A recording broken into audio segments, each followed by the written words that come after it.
ನಮಸ್ಕಾರ ಸ್ನೇಹಿತರೆ. ಕೆಸೆಟ್ನಲ್ಲಿ ಒಟ್ಟಾರೆ 2 ಪತ್ರಿಕೆಗಳಿವೆ. ಅದರಲ್ಲಿ ಮೊದಲ ಪತ್ರಿಕೆ ಜಿಕೆ ಪೇಪರ್ ಅನ್ನುವಂಥದ್ದು ತಮಗೆಲ್ಲರಿಗೂ ಗೊತ್ತೇ ಇದೆ. ಈ ಜಿಕೆ ಪೇಪರ್ನಲ್ಲಿ ಒಟ್ಟಾರೆ 10 ಯೂನಿಟ್ಗಳು ಇರುವಂಥದ್ದು. ಪ್ರತಿ ಯೂನಿಟ್ ಮೇಲೆ 5 ಪ್ರಶ್ನೆಗಳನ್ನು ಕೇಳ್ತಾರೆ. ಹಾಗಾದರೆ 10 ಯೂನಿಟ್ ಮೇಲೆ 5 ಪ್ರಶ್ನೆಗಳನ್ನು ಕೇಳಿದ್ರು ಅಂತಂದರೆ ಒಟ್ಟಾರೆ 50 ಪ್ರಶ್ನೆಗಳನ್ನು ಕೇಳುವಂಥದ್ದು. ಅಂದರೆ ಪ್ರತಿ ಘಟಕದ ಮೇಲೆ 5 ಪ್ರಶ್ನೆಗಳಿರ್ತವೆ. ಒಟ್ಟಾರೆ 50 ಪ್ರಶ್ನೆಗಳು. ಮತ್ತು ಪ್ರತಿ ಪ್ರಶ್ನೆಗೂ 2 ಅಂಕಗಳನ್ನು ನೀಡ್ತಾರೆ. ಹಾಗಾದರೆ ಒಟ್ಟಾರೆ 100 ಅಂಕಗಳ ಒಂದು ಪತ್ರಿಕೆ ಇದಾಗಿರುತ್ತೆ.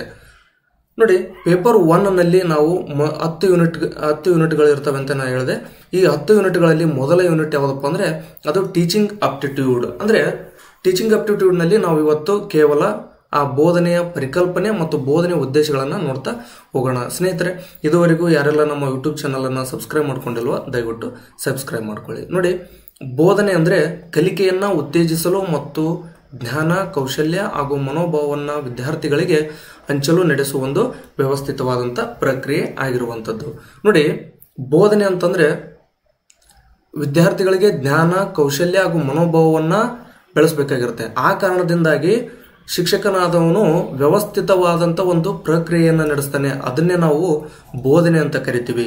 ಇದು ಕೇವಲ ಮಾಹಿತಿ ನೀಡುವುದು ಮಾತ್ರವಲ್ಲ, ಬದಲಾಗಿ ವಿದ್ಯಾರ್ಥಿಗಳು ಆ ಮಾಹಿತಿಯನ್ನು ಸರಿಯಾಗಿ ಅರ್ಥ ಮಾಡಿಕೊಳ್ಳುವಂತೆ ಮತ್ತು ಅದನ್ನು ತಮ್ಮ ಜೀವನದಲ್ಲಿ ಬಳಸುವಂತೆ ಮಾಡುವುದು ಇದರ ಮುಖ್ಯ ಉದ್ದೇಶ ಆಗಿರುತ್ತೆ. ಅಂದರೆ ಶಿಕ್ಷಕನಾದವನು ಪಾಠ ಮಾಡಿ ಮಾಹಿತಿಯನ್ನು ನೀಡಿ ಮನೆಗೆ ಹೋಗೋದಲ್ಲ, ಬದಲಾಗಿ ವಿದ್ಯಾರ್ಥಿಗಳಿಗೆ ಆ ಮಾಹಿತಿಯನ್ನು ಸರಿಯಾಗಿ ಅರ್ಥ ಮಾಡಿಕೊಳ್ಳುವಂತೆ ಮತ್ತು ಅದನ್ನು ತಮ್ಮ ಜೀವನದಲ್ಲಿ ಬಳಸುವಂತೆ ಮಾಡುವುದು ಬೋಧನೆಯ ಮುಖ್ಯ ಉದ್ದೇಶ ಆಗಿರುತ್ತೆ. ನೋಡಿ, ಬೋಧನೆಯ ಪ್ರಮುಖ ಉದ್ದೇಶಗಳನ್ನು ನಾವು ನೋಡ್ತಾ ಹೋಗೋಣ. ಬೋಧನೆಯು ಕೇವಲ ಜ್ಞಾನವನ್ನು ವರ್ಗಾಯಿಸುವ ಪ್ರಕ್ರಿಯೆ ಅಲ್ಲ. ಅಂದರೆ ಶಿಕ್ಷಕನಲ್ಲಿ ಜ್ಞಾನ ಇರುತ್ತೆ, ಆ ಜ್ಞಾನವನ್ನು ವಿದ್ಯಾರ್ಥಿಗಳಿಗೆ ವರ್ಗಾಯಿಸುವಂಥ ಒಂದು ಪ್ರಕ್ರಿಯೆ ಅಲ್ಲ ಬೋಧನೆ. ಅದರ ಬದಲಾಗಿ ಬೋಧನೆ ಅಂದರೆ ಏನಪ್ಪಾ ಅಂದರೆ ವಿದ್ಯಾರ್ಥಿಗಳ ಸಮಗ್ರ ವಿಕಾಸನಕ್ಕೆ ನೆರವಾಗುವ ಒಂದು ಉದ್ದೇಶಪೂರ್ವಕ ಚಟುವಟಿಕೆ ಆಗಿರುವಂಥದ್ದು. ನೋಡಿ, ನಾವು ಅಂದರೆ ಶಿಕ್ಷಕರಾದಂಥವರು ಉದ್ದೇಶಪೂರ್ವಕವಾಗಿ ವಿದ್ಯಾರ್ಥಿಗಳ ಸಮಗ್ರ ವಿಕಾಸನಕ್ಕೆ ನೆರವಾಗುವಂಥ ಒಂದು ಚಟುವಟಿಕೆಯನ್ನು ಕೈಗೊಳ್ಳಬೇಕಾಗಿರುತ್ತೆ. ಅದನ್ನು ನಾವು ಬೋಧನೆ ಅಂತ ಕರಿತೀವಿ. ನೋಡಿ, ಬೋಧನೆಯ ಉದ್ದೇಶಗಳು ಏನಪ್ಪ ಅಂದರೆ ಮೊದಲ ಉದ್ದೇಶ ಜ್ಞಾನದ ವರ್ಗಾವಣೆ ಮತ್ತು ತಿಳುವಳಿಕೆ. ನೋಡಿ, ಇದು ಬೋಧನೆಯ ಅತಿ ಮುಖ್ಯ ಉದ್ದೇಶ. ಅಂದರೆ ಬೋಧನೆಯಲ್ಲಿ ಪ್ರಮುಖವಾದಂಥ ಉದ್ದೇಶ ಯಾವುದಪ್ಪ ಅಂದ್ರೆ ಅದು ಜ್ಞಾನದ ವರ್ಗಾವಣೆ ಮತ್ತು ತಿಳುವಳಿಕೆ. ಅಂದರೆ ಶಿಕ್ಷಕರು ವಿದ್ಯಾರ್ಥಿಗಳಿಗೆ ವಿಷಯದ ಬಗ್ಗೆ ನಿಖರ ಮತ್ತು ಸಂಪೂರ್ಣ ಜ್ಞಾನವನ್ನು ನೀಡುವಂಥದ್ದು. ಅಂದರೆ ಶಿಕ್ಷಕರಾದಂಥವರು ವಿದ್ಯಾರ್ಥಿಗಳಿಗೆ ಯಾವುದಾದ್ರೂ ವಿಷಯ ಇರಲಿ, ಆ ವಿಷಯದ ಬಗ್ಗೆ ನಿಖರವಾದಂಥ ಮಾಹಿತಿಯನ್ನು ಮತ್ತು ಸಂಪೂರ್ಣ ಮಾಹಿತಿಯನ್ನು ಅಥವಾ ಜ್ಞಾನವನ್ನು ನೀಡಬೇಕಾಗುತ್ತೆ. ಅಂದರೆ ಇದು ಮೊದಲ ಉದ್ದೇಶ. ಇದು ಅಂದರೆ ಜ್ಞಾನದ ವರ್ಗಾವಣೆ ಮತ್ತು ತಿಳುವಳಿಕೆ. ಕೇವಲ ಮಾಹಿತಿ ನೀಡುವುದಲ್ಲ, ಬದಲಾಗಿ ಆ ಮಾಹಿತಿಯನ್ನು ಹೇಗೆ ಅರ್ಥ ಮಾಡಿಕೊಳ್ಳಬೇಕು ಮತ್ತು ತಮ್ಮ ಜೀವನಕ್ಕೆ ಹೇಗೆ ಅನ್ವಯಿಸಿಕೊಳ್ಳಬೇಕೆಂಬುದನ್ನು ಕಲಿಸುವುದು ಕೂಡ ಇದರ ಭಾಗ ಆಗಿರುವಂಥದ್ದು. ಅಂದರೆ ಈ ಜ್ಞಾನ ಬರೀ ಕೇವಲ ನಾವು ಶಿಕ್ಷಕರಾದಂಥವರು ವಿದ್ಯಾರ್ಥಿಗಳಿಗೆ ಕೇವಲ ಜ್ಞಾನದ ವರ್ಗಾವಣೆಯನ್ನು ಮಾಡುವಂಥದ್ದು ಅಷ್ಟೇ ಅಲ್ಲ, ಬದಲಾಗಿ ಆ ಮಾಹಿತಿಯನ್ನು ವಿದ್ಯಾರ್ಥಿಗಳು ಹೇಗೆ ಅರ್ಥ ಮಾಡಿಕೊಂಡಿದ್ದಾರೆ ಅನ್ನೋದನ್ನು ನೋಡಬೇಕಾಗುತ್ತೆ ಮತ್ತು ಅದನ್ನು ಅರ್ಥ ಮಾಡಿಸ್ಬೇಕಾಗುತ್ತೆ. ಜೊತೆಗೆ ತಮ್ಮ ಜೀವನಕ್ಕೆ ಹೇಗೆ ಅನ್ವಯಿಸಿಕೊಳ್ಳಬೇಕು ಅನ್ನೋದನ್ನು ಕೂಡ ನಾವಿಲ್ಲಿ ಕಲಿಸಿಕೊಡ್ಬೇಕಾಗುತ್ತೆ. ಮತ್ತು ಕೌಶಲ್ಯಗಳ ಅಭಿವೃದ್ಧಿ ಅಂದರೆ ಎರಡನೇ ಒಂದು ಉದ್ದೇಶ ಏನಪ್ಪ ಅಂದರೆ, ಒಂದನೇ ಉದ್ದೇಶ ಜ್ಞಾನದ ವರ್ಗಾವಣೆ ಮತ್ತು ತಿಳುವಳಿಕೆ. ಬೋಧನೆಯ ಎರಡನೇ ಉದ್ದೇಶ ಯಾವುದಪ್ಪ ಅಂದ್ರೆ ಕೌಶಲ್ಯಗಳ ಅಭಿವೃದ್ಧಿ. ಬೋಧನೆಯು ವಿದ್ಯಾರ್ಥಿಗಳಲ್ಲಿ ವಿವಿಧ ರೀತಿಯ ಕೌಶಲ್ಯಗಳನ್ನು ಬೆಳೆಸುವ ಗುರಿಯನ್ನು ಹೊಂದಿದೆ. ನೋಡಿ, ಅಂದರೆ ಬೋಧನೆಯಿಂದ ಏನಾಗುತ್ತೆ ಅಂದರೆ ವಿದ್ಯಾರ್ಥಿಗಳಲ್ಲಿ ವಿವಿಧ ರೀತಿಯಾದಂಥ ಕೌಶಲ್ಯಗಳು ಬೆಳೀತವೆ. ಆ ಕೌಶಲ್ಯಗಳು ಬೆಳೆಸುವಂಥ ಗುರಿಯನ್ನು ಹೊಂದಿರುತ್ತೆ ಈ ಒಂದು ಬೋಧನೆ ಅನ್ನುವಂಥದ್ದು. ಹಾಗಾದರೆ ಮೊದಲನೇ ಕೌಶಲ್ಯ ಯಾವುದಪ್ಪ ಅಂದ್ರೆ ಅರಿವಿನ ಕೌಶಲ್ಯ. ಅಂದರೆ ಈ ಬೋಧನೆಯಿಂದ ವಿದ್ಯಾರ್ಥಿಗಳು ಕಲಿತಾಗ ಅವರು ಏನು ಮಾಡ್ತಾರೆ ಅಂತಂದರೆ ವಿಮರ್ಶಾತ್ಮಕವಾಗಿ ಚಿಂತನೆಯನ್ನು ಮಾಡ್ತಾರೆ, ವಿಶ್ಲೇಷಣೆಯನ್ನು ಮಾಡ್ತಾರೆ, ಸಮಸ್ಯೆ ಪರಿಹಾರ ಮತ್ತು ತಾರ್ಕಿಕ ಚಿಂತನೆ. ಇದು ಅರಿವಿನ ಕೌಶಲ್ಯಗಳಲ್ಲಿ ಬರ್ತಕ್ಕಂಥ ಅಂಶಗಳಿವು. ನೋಡಿ, ಒಂದು ವಿಷಯದ ಬಗ್ಗೆ ಶಿಕ್ಷಕರಾದವರು ಪಾಠವನ್ನು ಮಾಡ್ತಾರೆ, ಅದರಿಂದ ಕಲಿತಂಥ ವಿದ್ಯಾರ್ಥಿಗಳು ಆ ವಿಷಯದ ಬಗ್ಗೆ ವಿಮರ್ಶಾತ್ಮಕವಾದಂಥ ಚಿಂತನೆಯನ್ನು ಮಾಡ್ತಾರೆ ಮತ್ತು ಅದರ ಬಗ್ಗೆ ವಿಶ್ಲೇಷಣೆಯನ್ನು ನೀಡ್ತಾರೆ ಮತ್ತು ಸಂಬಂಧಪಟ್ಟಂಥ ಸಮಸ್ಯೆಗೆ ಪರಿಹಾರವನ್ನು ಒದಗಿಸ್ತಾರೆ. ಮತ್ತು ಪ್ರತಿ ವಿದ್ಯಾರ್ಥಿಯು ಸುಮ್ಮನೆ ಯಾವುದೇ ವಿಷಯವನ್ನು ಒಪ್ಪಿಕೊಳ್ಳಬಾರದು, ಪ್ರತಿ ವಿಷಯವನ್ನು ಅವನು ತಾರ್ಕಿಕವಾಗಿ ಚಿಂತನೆಯ ಮೂಲಕ ಕಲಿಬೇಕು ಅನ್ನೋಂಥದ್ದು ಈ ಒಂದು ಶಿಕ್ಷಣದ ಉದ್ದೇಶ ಆಗಿರುತ್ತೆ. ಅದರಲ್ಲಿ ಈ ಬೋಧನೆಯ ಉದ್ದೇಶನೂ ಕೂಡ ಅರಿವಿನ ಕೌಶಲ್ಯ ಬೆಳೆಸುವಂಥದ್ದು, ಅಂದರೆ ತಾರ್ಕಿಕ ಚಿಂತನೆ ಮಾಡುವಂಥದ್ದು. ಯಾಕೆ ಹೀಗೆ ಅಂದ್ರೆ ನಾವು ಯಾವುದಾದ್ರೂ ವಿಷಯವನ್ನ ಹೇಳಿದಾಗ ಮಗು ಅದನ್ನ ಒಪ್ಕೋಬಾರ್ದು, ಅದನ್ನ ತರ್ಕಕ್ಕೆ ಒಳಪಡಿಸ್ಬೇಕು. ತರ್ಕಕ್ಕೆ ಒಳಪಡಿಸಿದಾಗ ಅದು ಸಂಪೂರ್ಣವಾಗಿ ವಿದ್ಯಾರ್ಥಿಗಳಿಗೆ ಅರ್ಥ ಆಗುವಂಥದ್ದು. ನೋಡಿ, ಅರಿವಿನ ಕೌಶಲ್ಯದಲ್ಲಿ ಏನ್ ಬರುತ್ತೆ ಅಂದ್ರೆ ವಿಮರ್ಶಾತ್ಮಕವಾಗಿ ಚಿಂತನೆ ಮಾಡುತ್ತೆ ಮಗು, ಮತ್ತೆ ವಿಶ್ಲೇಷಣೆ ಮಾಡ್ತಾರೆ, ಸಮಸ್ಯೆ ಪರಿಹಾರ ಮತ್ತು ತಾರ್ಕಿಕ ಚಿಂತನೆ. ಸೊ ಇಲ್ಲಿ ಮಗು ಅಂತ ನಾವು ಬಳಸೋದು ತಪ್ಪಾಗುತ್ತೆ ಅನ್ಸುತ್ತೆ. ಯಾಕಂದ್ರೆ ಈ ಕೆಸೆಟ್ ಎಕ್ಸಾಮ್ ಇರುವಂತದ್ದು ಯಾರಿಗೆ ಅಂದ್ರೆ ಅಸಿಸ್ಟೆಂಟ್ ಪ್ರೊಫೆಸರ್ಗಳಿಗೆ, ಅಂದ್ರೆ ಅಲ್ಲಿ ಡಿಗ್ರಿ ಕಾಲೇಜ್ ಮಕ್ಕಳಿಗೆ, ಅಂದ್ರೆ ಡಿಗ್ರಿ ಕಾಲೇಜದವರಿಗೆ ನಾವು ಕಲಿಸಬೇಕಾಗಿರೋದ್ರಿಂದ ಮಗು ಅನ್ನೋಂಥ ಪದನ ಹಿಂಪಡ್ಕೊಳ್ತೀನಿ. ನೋಡಿ, ಇಲ್ಲಿ ವಿಮರ್ಶಾತ್ಮಕ ಚಿಂತನೆ, ವಿಶ್ಲೇಷಣೆ, ಸಮಸ್ಯೆ ಪರಿಹಾರ, ತಾರ್ಕಿಕ ಚಿಂತನೆಯನ್ನು ವಿದ್ಯಾರ್ಥಿಗಳು ಈ ಒಂದು ಅರಿವಿನ ಕೌಶಲ್ಯದಲ್ಲಿ ಪಡ್ಕೊಳ್ತಾರೆ. ಮತ್ತು ಶೈಕ್ಷಣಿಕ ಮೌಲ್ಯಗಳು, ನೋಡಿ, ಓದುವುದು, ಬರೆಯುವುದು ಮತ್ತು ಸಂಶೋಧನೆ ಮಾಡುವಂಥದ್ದನ್ನ ಶೈಕ್ಷಣಿಕ ಮೌಲ್ಯಗಳಲ್ಲಿ ಅವರು ತಿಳ್ಕೊಳ್ತಾರೆ. ವೃತ್ತಿಪರ ಕೌಶಲ್ಯಗಳನ್ನು ಪಡ್ಕೊಳ್ತಾರೆ, ಅಂದ್ರೆ ನಿರ್ದಿಷ್ಟ ಕೆಲಸಕ್ಕೆ ಅಗತ್ಯವಿರುವ ಕೌಶಲ್ಯಗಳನ್ನ ಕೂಡ ಈ ಒಂದು ಕೌಶಲ್ಯಗಳ ಅಭಿವೃದ್ಧಿ ಎನ್ನುವಂತ ಒಂದು ಉದ್ದೇಶಗಳಲ್ಲಿ ಪಡ್ಕೊಳ್ತಾರೆ. ಸಾಮಾಜಿಕ ಕೌಶಲ್ಯಗಳು, ನಮಗೆ ಈ ಬೋಧನೆ ಅನ್ನುವಂಥದ್ದು ಕೇವಲ ಮಕ್ಕಳಿಗೆ ಪಾಠ ಹೇಳಿ ಬಿಡುವಂಥದ್ದಷ್ಟೇ ಅಲ್ಲ, ಸಾಮಾಜಿಕ ಕೌಶಲ್ಯಗಳು ಬೆಳೆಸ್ಬೇಕಾಗಿರುತ್ತೆ. ಅಂದ್ರೆ ಸಾಮಾಜಿಕವಾಗಿ ಸಂವಹನ, ಅಂದ್ರೆ ಒಂದು ವಿದ್ಯಾರ್ಥಿ ಆಗಲಿ ಅಥವಾ ಮಗು ಆಗಲಿ ಅದು ಸಮಾಜದಲ್ಲಿ ಬದುಕೋದ್ರಿಂದ ಮೊದಲು ಅದಕ್ಕೆ ಸಂವಹನ ಕಲಿಸ್ಬೇಕಾಗುತ್ತೆ. ಆಮೇಲೆ ಸಹಯೋಗ ಮತ್ತು ತಂಡದಲ್ಲಿ ಕೆಲಸ ಮಾಡುವುದು, ಈ ಒಂದು ಅಂದ್ರೆ ತಂಡದಲ್ಲಿ ಕೆಲಸ ಮಾಡುವುದು ಅಂದ್ರೆ ಸಾಮಾಜಿಕವಾಗಿ ಪ್ರತಿಯೊಬ್ಬರು ಬದುಕೋದ್ರಿಂದ ಅಲ್ಲಿ ತಂಡದಲ್ಲಿ ಕೆಲಸ ಮಾಡುವಂತ ಒಂದು ಅಂಶವನ್ನು ಕೂಡ ನಾವು ಇದರಲ್ಲಿ ಬೆಳೆಸಬೇಕಾಗುತ್ತೆ. ಅಂದ್ರೆ ಬೋಧನೆಯ ಪ್ರಮುಖ ಉದ್ದೇಶ ಏನಪ್ಪಾ ಅಂದ್ರೆ ಜ್ಞಾನದ ವರ್ಗಾವಣೆ ಮತ್ತು ತಿಳುವಳಿಕೆ ಕೌಶಲ್ಯಗಳ ಅಭಿವೃದ್ಧಿ, ಮತ್ತೆ ಮೂರನೇದಾಗಿ ವ್ಯಕ್ತಿತ್ವ ವಿಕಸನ ಮತ್ತು ನೈತಿಕ ಮೌಲ್ಯಗಳ ಸ್ಥಾಪನೆ.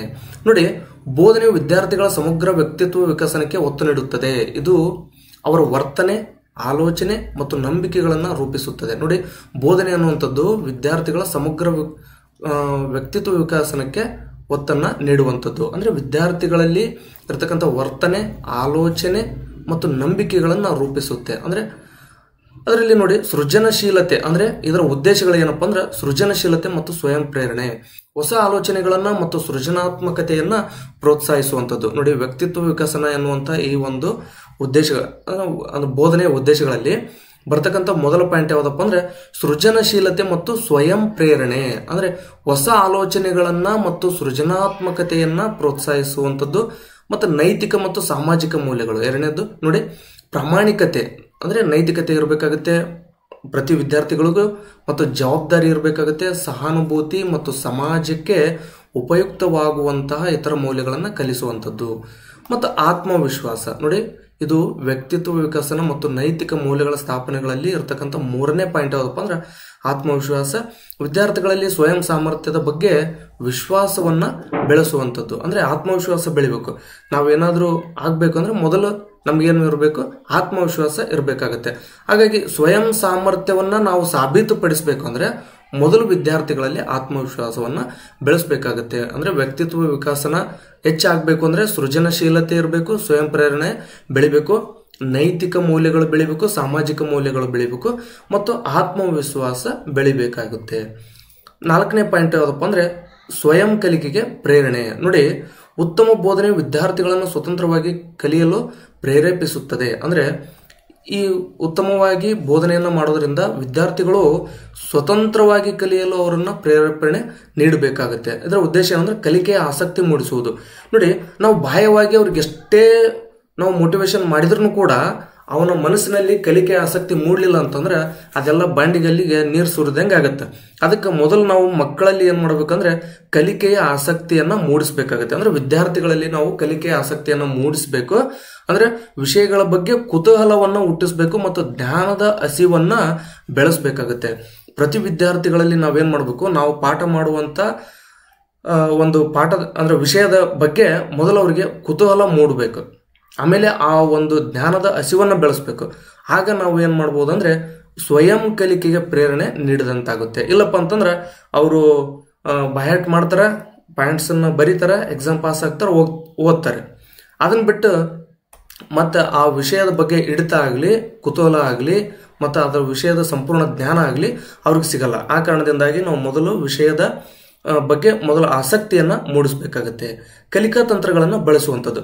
ಪಾಠ ಮಾಡಬೇಕಾದ್ರೆ ಪಠ್ಯಪುಸ್ತಕ ತಗೊಂಡು ಮತ್ತು ಬ್ಲ್ಯಾಕ್ ಬೋರ್ಡ್ ಯೂಸ್ ಮಾಡ್ಕೊಂಡು ಏನಿರುತ್ತೆ ಇಂಪಾರ್ಟೆಂಟ್ ಪಾಯಿಂಟ್ಸ್ ಬರ್ಕೊಂಡು ಪಾಠ ಮಾಡಿ ಮನೆಗೆ ಹೋದ್ರೆ ಏನೂ ಉಪಯೋಗ ಆಗೋದಿಲ್ಲ. ಅದಕ್ಕೋಸ್ಕರ ನಾವೇನು ಮಾಡಬೇಕು, ವಿದ್ಯಾರ್ಥಿಗಳಿಗೆ ಸ್ವತಃ ಹೇಗೆ ಕಲಿಯಬೇಕು ಮತ್ತು ಮಾಹಿತಿ ಪಡೆಯಬೇಕೆಂಬುದನ್ನು ಕಲಿಸ್ಬೇಕು.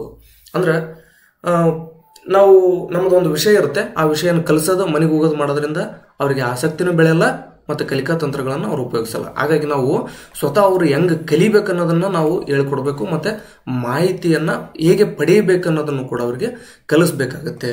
ಅಂತಿಮವಾಗಿ ಅಂದರೆ ಇದು ಈ ಒಂದು ಬೋಧನೆಯ ಉದ್ದೇಶಗಳಲ್ಲಿ ಕೊನೆ ಪಾಯಿಂಟ್ ಯಾವುದಪ್ಪ ಅಂದ್ರೆ ಬದಲಾವಣೆಗೆ ಹೊಂದಿಕೊಳ್ಳುವ ಸಾಮರ್ಥ್ಯ. ನೋಡಿ, ಜಗತ್ತು ಹೆಂಗಪ್ಪ ಅಂತಂದ್ರೆ ನಿಂತ ನೀರಲ್ಲ, ಜಗತ್ತು ನಿರಂತರವಾಗಿ ಬದಲಾಗುತ್ತಿರುವುದರಿಂದ ವಿದ್ಯಾರ್ಥಿಗಳು ಹೊಸ ಸವಾಲುಗಳು ಮತ್ತು ಬದಲಾವಣೆಗಳಿಗೆ ಹೊಂದಿಕೊಳ್ಳುವ ಸಾಮರ್ಥ್ಯವನ್ನು ಬೆಳೆಸಿಕೊಳ್ಬೇಕು. ಅಂದರೆ ಜಗತ್ತು ಯಾವಾಗಲೂ ಏನಾಗುತ್ತೆ ಅಂದ್ರೆ ಬದಲಾವಣೆ ಆಗ್ತಾನೆ ಇರ್ತೈತಿ. ಆ ಬದಲಾವಣೆಗೆ ತಕ್ಕಂಗೆ ವಿದ್ಯಾರ್ಥಿಗಳು ಕೂಡ ಏನು ಮಾಡಬೇಕು, ಹೊಂದಿಕೊಳ್ಬೇಕು. ಆ ರೀತಿ ನಾವು ವಿದ್ಯಾರ್ಥಿಗಳ ಮನೋಭಾವನೆಯನ್ನು ಬೆಳೆಸಬೇಕಾಗಿರುವಂಥದ್ದು ಈ ಬೋಧನೆಯ ಉದ್ದೇಶ ಆಗಿರುತ್ತೆ. ಬದಲಾವಣೆಗಳನ್ನು ಸ್ವೀಕರಿಸುವ ಮನೋಭಾವ ಒಂದನೇದರಲ್ಲಿ ಅಂದರೆ ಬದಲಾವಣೆಗೆ ಹೊಂದಿಕೊಳ್ಳುವ ಸಾಮರ್ಥ್ಯದಲ್ಲಿ ಒಂದನೇ ಪಾಯಿಂಟ್ ಯಾವುದಪ್ಪ ಅಂದ್ರೆ ಬದಲಾವಣೆಗಳನ್ನು ಸ್ವೀಕರಿಸುವ ಮನೋಭಾವ. ಅಂದರೆ ಹೊಸ ತಂತ್ರಜ್ಞಾನಗಳು ಮತ್ತು ಪರಿಕಲ್ಪನೆಗಳನ್ನು ಕಲಿಯಲು ಸಿದ್ಧರಾಗಿರುವುದು. ಅಂದರೆ ಈಗ ಒಂದು ಹೊಸ ಯುಗನೇ ಆರಂಭ ಆಗಿರುವಂಥದ್ದು AI ಯುಗ. ಇದು ಇಂಥ ಒಂದು ಸಂದರ್ಭದಲ್ಲಿ ಹೊಸ ಹೊಸ ವಿಚಾರಗಳು, ಹೊಸ ಹೊಸ ಕಲಿಕೆಗಳು ಹೀಗೆ ಬದಲಾವಣೆ ಆಗ್ತಾನೆ ಇರುತ್ತೆ. ಆ ಬದಲಾವಣೆಯನ್ನು ನಾವು ಪ್ರತಿಯೊಬ್ಬರು ಸ್ವೀಕರಿಸಬೇಕಾಗೆ ನಾವು ಮಕ್ಕಳಲ್ಲೂ ಕೂಡ ಈ ಒಂದು ಬದಲಾವಣೆಗಳನ್ನು ಸ್ವೀಕರಿಸುವಂಥ ಮನೋಭಾವವನ್ನು ಬೆಳೆಸಬೇಕಾಗುತ್ತೆ. ಇಲ್ಲದೆ ಹೋದರೆ ನಾವು ಭಾಳ ಹಿಂದುಳಿತೀವಿ. ಅಂದರೆ ವಿಜ್ಞಾನ ತಂತ್ರಜ್ಞಾನ ಬೆಳೆದಂತೆ ಆ ತಂತ್ರಜ್ಞಾನದೊಂದಿಗೆ ನಾವು ಕೂಡ ಹೊಂದ್ಕೊಳ್ಬೇಕಾಗತ್ತೆ. ಆ ತಂತ್ರಜ್ಞಾನಕ್ಕೆ ಹೊಂದ್ಕೊಳ್ಳದೆ ಹೋದರೆ ಏನಾಗುತ್ತೆ, ನಾವು ಹಿಂದುಳಿತೀವಿ. ಅಂದರೆ ಇತರರಿಗಿಂತ ನಾವು ಹಿಂದುಳಿತಾ ಹೋಗ್ತೀವಿ. ಆ ಕಾರಣದಿಂದಾಗಿ ತಂತ್ರಜ್ಞಾನಗಳನ್ನು ಬಳಸುವಂಥದ್ದನ್ನು ಮತ್ತು ಅದರ ಪರಿಕಲ್ಪನೆಗಳನ್ನು ತಿಳಿಸಿಕೊಡುವಂಥ ಕೆಲಸವನ್ನು ಶಿಕ್ಷಕರು ಮಾಡಬೇಕಾಗುತ್ತೆ. ಜೀವನ ಪರ್ಯಂತ ಕಲಿಕೆ ಅನ್ನುವಂಥದ್ದು ಶಾಲೆಗೆ ಸೀಮಿತವಲ್ಲ, ಜೀವನ ಪರ್ಯಂತ ಮುಂದುವರಿಯುವ ಪ್ರಕ್ರಿಯೆ ಎಂದು ಮನವರಿಕೆ ಮಾಡಬೇಕಾಗುತ್ತೆ. ಅಂದರೆ ಕಾಲೇಜ್ ಗೇಟ್ ದಾಟಿದ ತಕ್ಷಣ ಕಾಲೇಜ್ಗೆ ನನಗೆ ಏನು ಸಂಬಂಧ ಇಲ್ಲ ಅನ್ನೋಂಥದ್ದನ್ನು ಕೆಲವರು ವಿದ್ಯಾರ್ಥಿಗಳು ಇಟ್ಕೊಂಡಿರ್ತಾರೆ. ಆದರೆ ಅವ್ರಿಗೆ ನಾವು ತಿಳಿಸ್ಕೊಡ್ಬೇಕಾಗಿರೋದೇನೆಂದರೆ ಸಾಯುವ ಕೊನೆ ಕ್ಷಣದವರೆಗೂ ಕೂಡ ನಾವು ಕಲಿಯುವಂಥದ್ದು ಇರುತ್ತೆ. ಪಾಠ ಕೇವಲ ವಿಷಯವನ್ನು ಕಲಿಯುವಂಥದ್ದೇ ಕಲಿಕೆ ಅಲ್ಲ, ಜೀವನದ ಎಲ್ಲ ಒಂದು ಅನುಭವಗಳನ್ನು ಪಡೆದುಕೊಳ್ಳುವಂಥದ್ದು ಕೂಡ ಕಲಿಕೆ ಆಗಿರೋದ್ರಿಂದ ಕಲಿಕೆ ಅನ್ನುವಂಥದ್ದು ಶಾಲೆ ಕಾಲೇಜುಗಳಿಗೆ ಮಾತ್ರ ಸೀಮಿತ ಅಲ್ಲ, ಅದು ಶಾಲೆ ಕಾಲೇಜಿನ ಹೊರಗಡೆಯೂ ಕೂಡ ಜೀವನ ಪರ್ಯಂತ ಮುಂದುವರಿಯುತ್ತೆ ಅನ್ನುವಂಥದ್ದು ಕೂಡ. ಅಂದರೆ ಕಲಿಕೆ ಅಂದ್ರೆ ಅನುಭವಕ್ಕೆ ಬರುವಂಥದ್ದು ಎಲ್ಲವೂ ಕೂಡ ಕಲಿಕೆ ಆಗಿರುತ್ತೆ.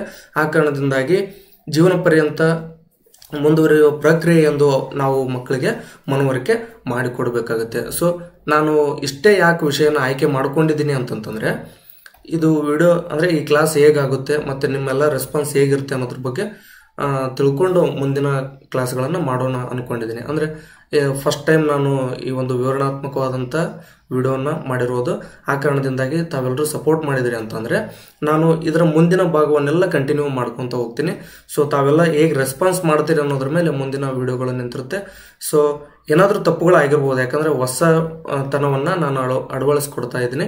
ಆ ಕಾರಣದಿಂದಾಗಿ ಏನಾದರೂ ತಪ್ಪುಗಳಾದಲ್ಲಿ ಕ್ಷಮೆ ಇರಲಿ.